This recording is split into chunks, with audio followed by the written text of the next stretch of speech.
ನಮ್ಮ ಮನಸ್ಸಲ್ಲಿ ಒಂದು ಸತ್ಯ ಹೊಳೆಯುತ್ತೆ. ಆ ಸತ್ಯವನ್ನು ಹೇಳೋದು ಹೇಗೆ?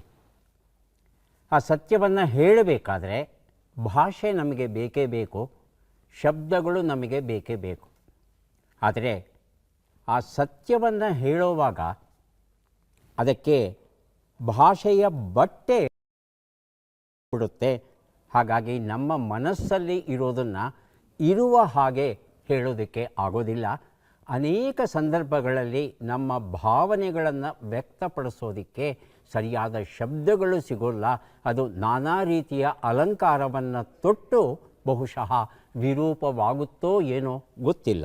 ಬ್ಯಾಂಬರ್ಗ್ ತನ್ನ ಉಪನ್ಯಾಸ ಸರಣಿಯ 3ನೆಯ ಉಪನ್ಯಾಸದಲ್ಲಿ ಜೆನ್ನಿ ಏರ್ಪನ್ಬೆಕ್ ಮಾತು ಮೌನ ಎಂಬ ವಿಷಯದ ಕುರಿತು ಮಾತಾಡ್ತಾನೆ.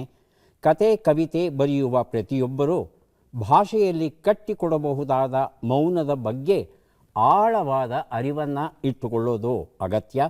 ಒಬ್ಬ ಲೇಖಕ ಎಷ್ಟೇ ಚೆನ್ನಾಗಿ ಕಥೆ ಬರೆಯಬಹುದು, ಕವಿತೆಗಳನ್ನು ಬರೆಯಬಹುದು, ಆದರೆ ಅದರಲ್ಲಿ ಮೌನ ಇಲ್ಲದೆ ಇದ್ದರೆ ಅದು ಓದುಗನ ಜೊತೆ ಮಾತನಾಡಬಲ್ಲ ಶಕ್ತಿಯನ್ನು ಹೊಂದಿರೋದಿಲ್ಲ.